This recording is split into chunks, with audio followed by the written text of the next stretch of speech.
Hey, how's it going, everyone? Welcome back to Let's Play Darksiders. We're in the Hollows, the second dungeon of the game, and the Lair of the Griever, who we got a preview of at the beginning of the dungeon last time. So, first things first, we start the dungeon off with a pretty simple puzzle room and introduction to a new enemy type. I believe these guys are part of kind of a neutral race in the destroyed city called the Swarm. There are like 3 of these bug variant enemies. I don't remember the names of all of them. I believe the little green ones are called locusts, which is pretty fitting because they're just kind of pesky, tiny little enemies. They have a really neat animation for when you just execute an instant kill on them. Just rip them in half raw. So let's see. We have a bomb thrown up on the red crystal on the second floor. We have to get up there. The trick to this room is that we have to light all of the gas leaks in this room on fire.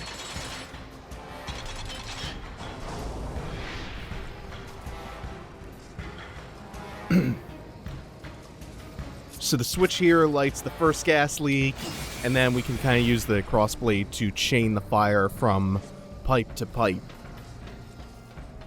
Now, I remembered the Twilight Cathedral pretty much mostly perfectly, with a couple rare exceptions. There's the animation I'm looking for. They give you a little bit of health back, about as much as they take away per hit.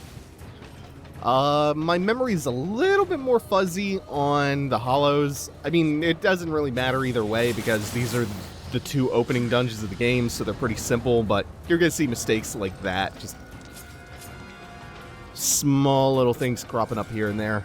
Memory's not perfect here. So we're gonna have to climb up again, because I could not chain the fire from where I was on the second floor. I remember the broad strokes of this dungeon, and that's the important part, so we shouldn't be getting stuck for too long on any one section. And again, it's the second dungeon of the game, so it's more complex, it's a little bit more elaborate than the Twilight Cathedral, but it's still not going to be much of a brain buster. Come to think of it, I actually really like this dungeon a lot. It flows really well because of the switches between the swimming sections and the running around. The item that you get here is really neat. You have a slightly more, you have more long-term and mid-term goals rather than just like the short-term one-room goals that you got a lot in the Twilight Cathedral, like we got there, where it's just like, okay, you have one room, you have one goal in this room. You get a lot more overarching multi-room puzzles in this one, I feel like. You start to get introduced to that concept a bit more here. So we'll come back to this room later, I think. There's nothing we could do here right now, so we can only progress this way. Yeah, these new minions. These guys are wheel skeletons, basically. They have these big Triceratops spines on their backs. They will roll at you, spinning, do Blanca balls at you. So, if you get the chance, just corner them, don't let them go. Easier said than done when a couple of them start showing up at a time. They will attack you from off screen too. It's not like Bayonetta, where if an enemy is not visible to you, they kind of back off on their aggression. So you kind of have to do a lot of listening out for sound cues with these guys. There are also parts of this dungeon that are just really pretty. Since we haven't gotten very far in the dungeon yet, we haven't gotten a chance to see like some of the really nice visual design going on here, but it's just like Anvil's Ford and the Drowned Pass. It keeps up that visual theme, and it's really pretty. I'm a fan of this dungeon. I can't really say that there's a dungeon in the game that I really avidly dislike. Adamantly. There we go. That's where I'm looking for. Okay, now we've... Oh, shit. Ping-ponging off me. Okay. Maybe creating space wasn't the best idea. Try to control as many of them as possible. There we go. I was fishing for that parry. Didn't quite cancel in time. There we go. I was looking to level the scythe up. So that golem just broke down a wall, which you can clearly see on the mini-map has something behind it. If you're not paying attention to the mini-map, it's really easy to miss the item that he just revealed. Use a little bit more of my wrath. And a little bit more, why not? We have 4 bars now. That's the benefit of really being meticulous, and if you're not going to 100% the game for the heart pieces, it's worth doing for the extra wrath. Because otherwise, you go through the whole game with like 2, maybe 3 wrath shards in the end game, and it's so insufficient, and it makes the game feel really suffocating. You can't use your wrath abilities at all, and it kind of presents this like BFG problem where you get so little wrath that you never want to use it, especially for something other than the Blade Geyser, because why would you use such a rare resource on a weaker spell? The Blade Geyser is so disproportionately strong compared to like, what are the others? Like Immolation and Stone Skin, and I don't even remember the other one. But like once you have a couple of extra bars of wrath, and even some enhancements that help you generate the wrath a little bit quicker, you start to get the feeling of like, okay, maybe I can use a bar here and there just for funsies. It's not like this dire situation of I have to conserve my wrath because it's kind of my get out of jail free card.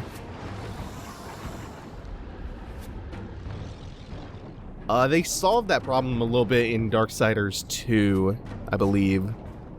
You would solve it even better. God of War 3. God of War 3 kind of had a similar... God of War as a series kind of had a similar problem up until God of War 3, where they introduced the item meter, which is just like, it's a constantly refilling energy meter that starts refilling as soon as you're not using an item, and it dictates like the use of all of your special items. I think it was your magic too. Am I getting that wrong? I don't know. You would think for as many times as I have replayed God of War 3, I would remember that a little bit better. No, God of War 3 still had magic, didn't it? I'm wrong. I still like the system of the item meter, though. I thought that was really well implemented, and it gave you a lot of freedom in using your stuff. Let's see, we get the Reaper enhancement here, boosts the Harvest of Souls. I didn't catch whether or not that has a passive, so I always like to go and do the enhancements and check. Now, just slotted bonuses. If you slot it on the scythe, you get even more souls. And this is just bonus souls acquired from enemies and creatures, so that'll be worth putting on our third weapon, or when I get a chance to switch some of my enhancements around. For now, I think I'm going to stick with Combat Lore and Weapon Master on the Chaos Eater. That third weapon's not really a spoiler. There is a slot that's clearly laid out for it on that menu. In fact, we are going to be picking that third weapon up in this dungeon. And this is a Beholder's Key. This is what we really needed to get in here. So the things that we needed to do in this underwater mini-maze, we needed to get that Beholder's Key, and we needed to turn off the underwater fan.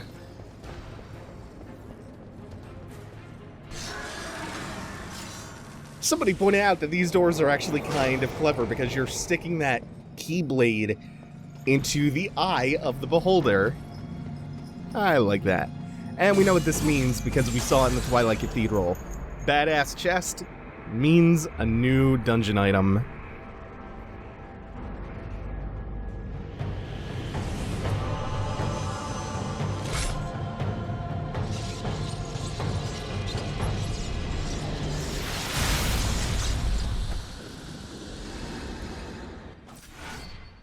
The Tremor Gauntlet. War now has a gauntlet to match his other gigantic fist. And just like that, we get the introduction of a new enemy type. Can't remember what these guys are called. but their visual design tells you all about what kind of beasts they are. They don't feel like they're quite as aggressive or quite as powerful as some of the other bigger enemies, like the Golans or the Flesh Bursters. They're still nothing to mess around with. They do have quite a bit of HP. This is not an actual execute command. You have to do that twice, so there's a lot of HP on them to wear down. That'll help out, though. That'll help out a lot. That parry counter hit does a ton of damage if I've never explained that before. Okay, so we get a new arena to test out our Tremor Gauntlet in. This weapon is very, very cool. Oh, that was buggy animation because it was over the chest. Hit for hit, this does more damage than the Chaos Eater. I don't know if it does more damage than a leveled up Chaos Eater with the Weapon Master enhancement on, but it is very, very powerful. All things being even, yeah, hit for hit, it's more damaging than the Chaos Eater. The only drawback of the Tremor Gauntlet, if you're using it as a weapon, is that it's kind of difficult to combo with, because it tends to push enemies so far away from you. If you have them up against the wall or in the corner, it is devastating. And it does present some very cool combo opportunities. It has a nice AoE. You could charge it up and slam the ground and send everything around you flying into the air. Then you can follow up on that with a juggle. It's a pretty fun weapon. Plus, it has some good upgrades. It is one of the most useful upgrades in the game, in my opinion. Now that we have a second one of these motherfuckers, let's just go Chaos Form and end this real quick, like, before I lose any more health. Ooh, I wasn't paying attention to my health. I was not paying attention to that at all. Let's see, what do we have? We have the Bone Wheel minions, and we have Phantom Guards left, so just Blade Geyser them, save myself the trouble. Now, I believe that's the end of the arena. Yeah. Okay, and we can get on out of here. First, we have to climb up here, get the chest, because I believe this has another key in it. Yeah, there we go. Unfortunately, I don't think we'll find Vulgrim until we exit the dungeon, so I can't upgrade the Tremor Gauntlet. Which is a shame, because it's got an upgrade that... The reason that I call this one of the most useful upgrades in the game is because it actually enhances your mobility quite a bit. Lets you move around a lot faster. The main function of the Tremor Gauntlet, though, is this. It's a puzzle-solving weapon. It is finally what will allow us to break down those blue crystalline barriers. Ooh, can I not? Because I thought there was something up here that I might have missed when I jumped in the water. Nope, it's a dead end. Probably should have looked in the mini-map. Ah, well. Alright, so what are we heading to next? I think this might be the end of the first half of the dungeon. Maybe that's a little bit premature. No, we still have a little bit left to do. Oh, I remember this. This is a kind of nifty puzzle. First, let's see, there should be a couple chests in this room. That's life, I don't need that. There should be wrath over here, though. That's good, that's always handy. Maybe I will wind up picking up some of the other wrath spells and not just using Blade Geyser. I can't remember how many wrath cores you get, how many bars of wrath you get throughout the entire game. I know I'm going to be getting at least a few more. Not sure quite how many, though. Here's another function of the Tremor Gauntlet. If you grab onto something, you can charge the Tremor Gauntlet up and punch it really far, which makes it kind of nice for block pushing puzzles. Which, coincidentally, we happen to have one of those right now. Fortunately, rather unfortunately, the Tremor Gauntlet punches this too far, so we still wind up having to drag it slowly backwards.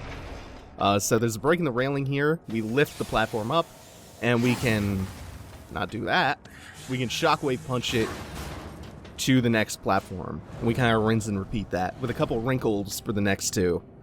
So again, punch it over here, we lift it, and we're going to push it to that broken section of the guardrail.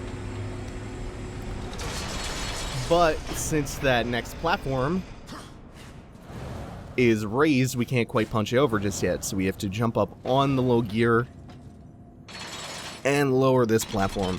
And also, before this lowers, grab the artifact over here. It's another soldier one, so 500 extra souls. I think there are 2 regular soldier ones in here, and then there should also be a champion artifact in here, which is worth quite a bit more. There are actually quite a lot of collectibles in the Hollows. I kind of wish it was like Twilight Princess, in that you always knew that there were, there were 2 heart pieces in every dungeon. I like that consistent uniform style of things. Oh, right, I have to raise this platform again. So we did all that work pushing this this looks like it's going to be a gear or a lever or something. It's not. It's actually just a platform so we can get up here. Which, if you're down for sequence breaking, you can get up there without doing that puzzle. Because you can get an infinite jump using the horn and the crossblade. Something that I'm really, really bad at doing, so maybe I'll practice off screen just to show that off. There are lots of weird, unexpected opportunities to sequence break in this game, and lots of, like, how does this even work kind of bugs. Tremor Gauntlet, if you can get them, if you could get the locusts within its area of effect, which is easier to do with a few upgrades, you can actually just pop them all at once. Kind of a handy AoE tool for these guys. I'm disappointed with how little damage the crossblade does to them. Because I got the ricochet upgrade specifically so I could take these guys out a little bit quicker, but it just takes so long with the crossblade, even with the ricochet upgrade, bouncing between all of them. That's not worth it. Down below, you can see into the room that we first got, the Tremor Gauntlet. So we're now on the floor above that. Actually, this is a really pretty room that I didn't really take a good look at. And you can see into the cityscape above. Oh, hey. We have the Griever back. The Griever's trying to crush us. Just gotta watch overhead. Oh, and minions. Blocking mitigates a good chunk of damage. I don't believe that it eliminates all damage when you block an attack, except if you do a parry. Pretty sure parrying keeps you safe. Although, it only parries 1 hit. So if an enemy's coming at you with a multi-hit combo, and you parry the first hit, they will still tend to hit you with the follow-up attacks before your counterattack lands, so you'll kind of trade with them.